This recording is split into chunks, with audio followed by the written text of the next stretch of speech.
National conference کے leader اور رکن پارلیمنٹ حسنین مسعودی نے کہا کہ اگر جموں کشمیر میں حالات سازگار ہیں تو الیکشن کیوں نہیں کرائے جا رہے۔ انہوں نے کہا کہ افسر شاہی لوک شاہی کا متبادل نہیں ہو سکتا۔ انہوں نے ساتھ ہی کہا کہ پارلیمنٹ بلڈنگ کے افتتاح کا حق صدر جمہوریہ کا ہوتا ہے۔ انہوں نے حکومت پر صدر جمہوریہ کے عہدے کی تعظیم نہیں کرنے کا الزام لگایا۔ شاہی ایک لوک شاہی کا متبادل نہیں ہو سکتا ہے، تو آپ کیسے وہ نارمل سی کی بات کریں گے کہ نہیں جی 5 اگست کے جو 2019 کے فیصلے ہیں وہ جی حلق سے اتارنے کی بات ہے یا جی وہ اب قبول ہیں، وہ بات ہے نہیں۔ وہ نمائندے ایک سرکار دی۔ اب آپ کا کہنا ہے کہ نہیں جی یہاں پر پنچایت الیکشن ہے، یہاں پر پنچایتیں ہیں، یہاں پر مجھے کہیے گا جو آپ کا سارے ملک میں جو آپ انتخاب کرنے جا رہے ہیں، ابھی آپ نے کرناٹک کا کیا، نارتھ ایسٹ کا کیا، ابھی راجستھان کا کر رہے ہیں، کیا وہاں پر پنچایتیں نہیں ہیں؟ کیا آپ کا وہاں پر یہ استدلال رہتا ہے کہ بھئی یہاں پر پنچایت ہیں تو ہم الیکشن نہیں کریں گے؟ الیکشن کے بعد جو یہاں کی سیاسی امنگیں ہیں جو وہ اگر آپ نارتھ ایسٹ میں پوری کر رہے ہیں، یہاں کیوں نہیں کر رہے ہیں؟ یہاں کے لوگوں کیوں؟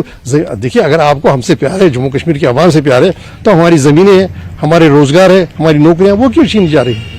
ان کو کیوں متاثر کیا جا رہا ہے؟ جبکہ آپ نارتھ ایسٹ میں بالکل ایک اگریسو پیس انیشیٹو لے رہے ہیں، تو یہاں پر اس کا آپ کیوں نہیں یہاں پر بھی وہی ریپیٹ کر رہے ہیں؟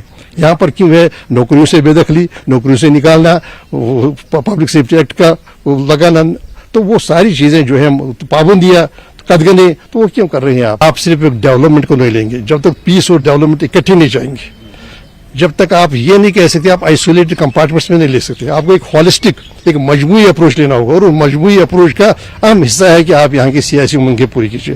سیاسی امنگیں پوری ہوگی، امن ہوگا تو پھر ترقی بات۔ اگر ابھی جو پردھان منتری ہے وہ نئے جو پارلیمنٹ ہاؤس ہے تو اس کا وہ ادگھاٹن کر رہے ہیں، تو آپ اس سماروہ کا کیوں بائیکاٹ کر رہے ہیں؟ جو اپوزیشن پارٹیز ہیں آپ ان کے ساتھ کیوں ملے؟ آپ کو نہیں جانا چاہیے تھا کیونکہ آپ ممبر پارلیمنٹ بھی۔ دیکھیے جناب، بات یہ ہے کہ اصولوں کی بات ہے، مریادہ کی بات ہے، مان مریادہ کی بات ہے۔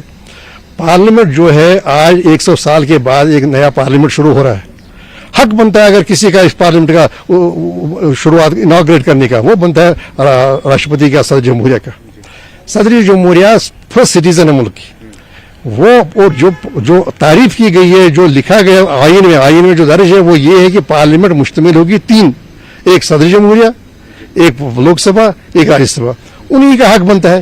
اب یہ کیا بات ہوئی کہ 400 میٹر دور وہ ہے ان کا کیا نام ہے جو پریزیڈنشل ہاؤس ہے، راشٹرپتی بھون ہے، اور وہاں سے آپ کو یہاں ان کو نہیں بلا رہے ہیں، اور جبکہ اتنا بڑا اوسر ہے، ایک تاریخی موقع ہے، آپ ان کو کیوں دو رہے ہیں؟ میرا یہ کہنا ہے کہ اگر آپ ہر جگہ ملک میں یہ کہہ رہے ہیں، کریڈٹ لے رہے ہیں کہ ہم نے پہلی بار یہاں پر ایک خاتون کو صدر منتخب کرنے میں ہم نے سپورٹ دیا، جو ایک ایسے طبقے سے ہیں، ایس ٹی سے ہیں، تو اب جب آپ وہ کہہ رہے ہیں، وہ دعویٰ کر رہے ہیں، تو پھر ان کو وہ مقام کیوں نہیں دے رہے ہیں، وہ عزت کیوں نہیں دے رہے ہیں، وہ اعزاز کیوں نہیں دے رہے ہیں جو اعزاز کی وہ مستحق ہیں آئین کے تحت؟ چنا ہوا جو اسمبلی ممبر ہوگا اس کو معلوم ہے اپنے علاقے کا کیا معاملے ہیں، کہاں پر کیا ہے، اس کی ٹوپوگرافی کیا ہے، ٹیرین کیا ہے، سب معلوم ہے۔ یہاں کس کو کہیں گے؟ دیکھیے افسر شاہی کیوں نہیں؟ پھر آئین میں کلپنا کیوں کی گئی ہے کہ نہیں لوک شاہی ہونی چاہیے؟ پھر افسر شاہی ہر جگہ ہوتی ہے۔ پرائم منسٹر صاحب کے بجائے 4-5 افسر ہوتے ہیں مرکز میں، اور 4-5 افسر ساری ریاستوں میں ہوتے ہیں، اور وہی چلاتے۔ لیکن ایسا ہوتا نہیں، ہم کروڑوں روپے اربوں روپے لگاتے ہیں الیکشن پر خرچ۔ ابھی کرناٹک میں، ابھی راجستھان آ رہا ہے، ابھی مدھیہ پردیش آ رہا ہے، ابھی نارتھ ایسٹ سے آگے۔ لیکن جناب کیا وجہ ہے کہ آپ یہاں پر نہیں کر رہے ہیں، جبکہ آپ دن میں 10 بار یہ دعویٰ کر رہے ہیں کہ سب نارمل ہے؟ سرکار کو لگتا ہے تبدیلی آ چکی ہے، پتھراؤ نہیں ہے، سب کچھ نہیں ہے۔ پھر میں وہی سوال دہراؤں گا، پھر یہ الیکشن کیوں نہیں؟ دیکھیے کون سی چیز ہے جو آپ کو الیکشن سے روکتی ہے؟ اگر آپ کا کہنا ہے کوئی پتھراؤ نہیں، کوئی سنگ بازی نہیں، کچھ نہیں، لیکن آپ کہیے پھر کیا آپ کی کیا دانش میں کیا امر مانے ہیں؟ کون سی چیز ہے جو آپ کو روکتی ہے؟ یہ مطالبہ یہاں کا نہیں، یہ جموں کا ہے، کٹھوا کا ہے، ہیرا نگر کا ہے، دھمپور کا ہے، سب جگہ کا ہے۔ تو کیا آپ کو کیا روک رہا ہے یہ اس الیکشن کے انعقاد سے؟ کیوں نہیں کر رہے ہیں آپ الیکشن؟ الیکشن ہوتا تو آپ کہتے ہیں وہاں کی اسمبلی پوری ہے، وہاں پر چرچا ہوتی ہے ہر ایک مسئلے کی۔ جب آپ وہ اوسر ہی نہیں دیتے ہیں تو کس افسر شاہی میں کس کے پاس ہم جائیں؟ اور جو ہمارے ڈسٹرکٹ مجسٹریٹ ان کو آپ کو بزی رکھا ہے ویسیز میں، ان کو دن میں 4 ویسیز اٹینڈ کرنی پڑتی ہے، تو وہ لوگوں کو ٹائم نہیں دے سکتے ہیں۔ تو جناب ہر ایک مسئلے کا حل ہے، پہلے عوام کو موقع دیا جائے کہ وہ اپنے نمائندے چنیں، پھر نمائندہ سرکار ہو، پھر باقی جو معاملے ہیں۔ لیکن یہی آپ کا جو سٹینڈ ہے، جو موقف ہے، اس کی تکذیب تو یہی کرتا ہے کہ آپ الیکشن نہیں کر رہے ہیں، اس کی نفی کر رہا ہے۔ تو جب ہم پھر کہہ رہے ہیں کہ بھئی اگر کہیں پر جو پیس ہے یہ ڈسیپٹیو پیس ہے،